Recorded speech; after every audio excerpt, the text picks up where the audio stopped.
Hola, mi nombre es Johan. Bueno, el día de hoy yo voy a representar la parte teórica del laboratorio, comprobándola que el factor de potencia, que es el que queremos ver en este caso, con respecto al laboratorio nos dé igual o aproximado.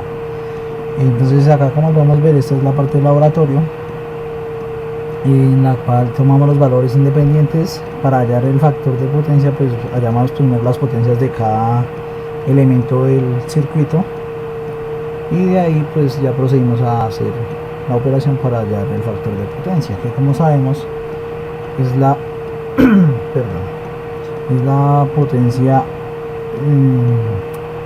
activa sobre la potencia aparente, la magnitud de esta potencia.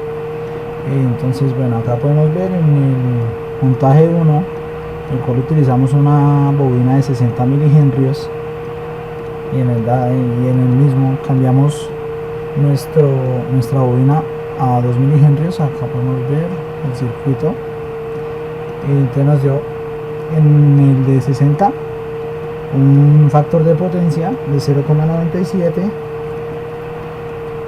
el cual acá también nos dio 0,97 en atraso, teóricamente. Para hallar nosotros este resultado teóricamente, utilizamos pues la fórmula del voltaje con respecto a el voltaje y la corriente. Entonces, para eso, pues ya como teníamos el voltaje inicial, que es el de todo el circuito, pues lo que hicimos fue encontrar la impedancia equivalente, de ahí pues hallar la corriente total, y pues sabemos que tenemos que conjugar el ángulo de la corriente para hacer este proceso, y pues nos da en atraso, ya que menos por menos da más y el otro es cero. Entonces pues ya sabemos que cuando el ángulo es positivo es en atraso. Entonces en el montaje 2 teóricamente nos dio 0,999, o sea, aproximándose ya demasiado a 1, el cual acá nos dio 1, como podemos ver acá en la tabla número 2 del montaje. En este ya es el segundo punto, el cual nos dice que debemos hacer el mismo montaje poniendo un condensador antes de la bobina en paralelo. Entonces le pusimos 40 microfaradios para este caso, y nos dio un ángulo, un factor de potencia de 0,93, el cual acá nos dio 0,95. Como vemos, es muy aproximado. Bueno, el siguiente decía también que debíamos de escoger un valor mayor y uno menor del condensador. Entonces acá escogimos uno menor, el cual nos da 0,55 teóricamente, usando la misma fórmula. Para todas hicimos igual, y acá nos dio, acá nos dio 0,37. Este pues sí se nos desfasó un poquito, siempre son 20 décimas aproximadamente, pero bueno, lo importante es que sí nos da un poco aproximado. Y el último montaje, el cual usamos un condensador mayor de 10 microfaradios, nos da un factor de potencia de 0,98, y acá, como podemos ver, nos da 0,97. Es muy aproximado, y ya esto sería todo por hoy. Muchas gracias. Bueno, en esta ocasión tenemos el circuito número uno, que es un circuito con unas resistencias y un inductor. Como podemos ver, la fuente es de 10 voltios, que pues nos lo dan en 7 voltios RMS, pero haciendo la conversión a valor pico, pues nos daría 10 voltios, y manejamos una frecuencia de 60 Hz, que es la general aquí en Colombia. Bueno, después de tener esto, simplemente a la hora de herramientas utilizamos los el amperímetro en AC en cada componente para medir, pues, en este caso la corriente, y el voltímetro para medir pues los voltios que caen en cada componente.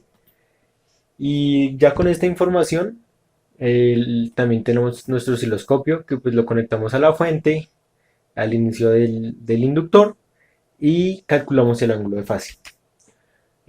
Ya con estas prácticas anteriores, pues es muy fácil hacer esto con las herramientas de aquí y los valores en voltios y en amperios que nos dé, pues va a ser mucho muy útil para hacer un factor de potencia, ya que pues es necesario tener eh, los voltajes y la corriente en cada componente. Para el segundo circuito, pues es exactamente lo mismo, solo que con un capacitor. Lo conectamos de este lado, así. Y pues en este caso, pues como lo muestra el trabajo, es de 40 microfaradios. Hacemos exactamente lo mismo, nos vamos aquí donde están las herramientas, utilizamos los amperímetros, los voltímetros, tomamos medidas y ya con esas medidas y ángulo de fase va a ser muchísimo más fácil hacer y calcular la potencia y el factor de potencia. Y pues esos serían los dos circuitos que tocó hacer y obviamente con variaciones en el inductor y en el capacitor, que pues esos resultados ya se ven más detallados en el informe de laboratorio. Es profesor Jorge Cote, mi nombre es Jason Alexandre Alto Tique y voy a explicar la parte de conclusiones sobre la práctica de laboratorio que nos dijo y sobre estos datos obtenidos de mis compañeros.